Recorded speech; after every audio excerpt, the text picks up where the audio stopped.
भाजपाचे खासदार अनिल बोंडे यांच्या जिभेला आता डागण्या देण्याची वेळ आली आहे। तिवसा विधानसभा मतदारसंघामध्ये एक महिला अत्यंत धडाडीने काम करते आहे हे पाहवत नसल्याने अनिल बोंडे यांच्याकडून आमदार ॲडव्होकेट यशोमती ठाकूर यांची बदनामी केली जात आहे। अशा नेत्याला आता आम्ही सोडणार नाही असे म्हणत महिला काँग्रेसच्या कार्यकर्त्यांनी जोरदार आंदोलन केले। भारतीय जनता पक्षाचे राज्यसभेचे खासदार अनिल बोंडे यांच्या बेताल वक्तव्याचा निषेध करीत तिवसा तालुका महिला काँग्रेसच्या वतीने तिवसा येथे भारतीय जनता पक्षाच्या कार्यालयासमोर जोरदार निदर्शने करण्यात आली। खासदार बोंडे हे नेहमीच अत्यंत भडकाऊ वक्तव्य करीत असतात, त्यांच्या जिभेला लगाम नाही। राहुल गांधी यांच्या विषयी आणि आमदार यशोमती ठाकूर यांच्या विषयी ज्या पद्धतीने ते बेताल वक्तव्य करत आहेत ते पाहता त्यांना धडा शिकवण्याची आणि प्रसंगी जिभेला डागण्यात येण्याची ही वेळ आहे, अशा भावना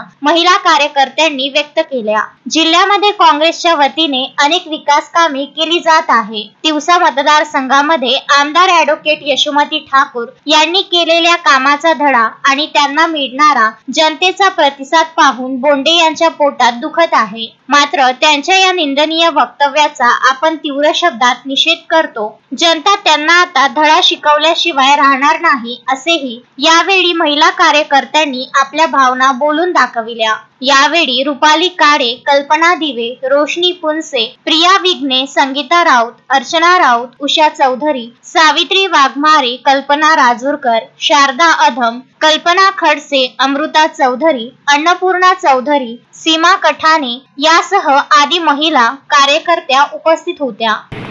बीजेपी वाले ह्या खालच्या पातळीवर उतरलेल्या एका स्त्रीच्या पोटाला येऊन चपलाने मारणारा कोण हिम्मत नाही उरली का बांगड्या खाला आणि समोर या कसे काय करता पाहतो आम्ही बी। ताईच्या केसाला धक्का लागला ना आम्ही उभा समोर। तो अनिल बोंडे कोणता बोंडे आहे माहित नाही, बोंडेवाडाला गेला आहे तो, त्याचे बोंडे नाही फोडले तर पाहिजे म्हणा त्याले। आज स्वतः सुशिक्षित समजणाऱ्या शिकलेल्या समजणाऱ्या अनिल बोंडेंच्या जिभेला आज डागण्या देण्याची वेळ आलेली आहे, कारण तो भडकाऊ पद्धतीचा आज बोलणं आज त्याचा आहे। आज तिवसा मतदारसंघाचा विकास हा एका महिलेने केलेला विकास आहे, यात कोणत्याही अधिपुरुषाचा कोणत्याही हात नाही आहे, तो त्याला सहन होऊन राहिलेला नाही आहे। अशा लोकांचा आम्ही सर्व महिला काँग्रेसच्या वतीने जाहीर निषेध करतो आणि ताईच्या जर कोणत्या गोष्टीला धक्का लागला तर आम्ही कोणत्याच महिला काँग्रेसची प्रत्येक महिलाही सहन करणार नाही। आम्ही त्याच्या अंगावर सुद्धा जाण्यासाठी मागं पुढं पाहू नये, त्याचा नक्कीच त्याचा एकदम हे केल्याशिवाय आम्ही एकदम शांत बसणार नाही आहोत। अशा बोंडेचा आम्ही जाहीर निषेध करतो। जब सरकार करती है पुलिस को आगे करती है, जब सरकार करती है पुलिस को आगे करती है। Vidarbha news bureau, Tiwasa.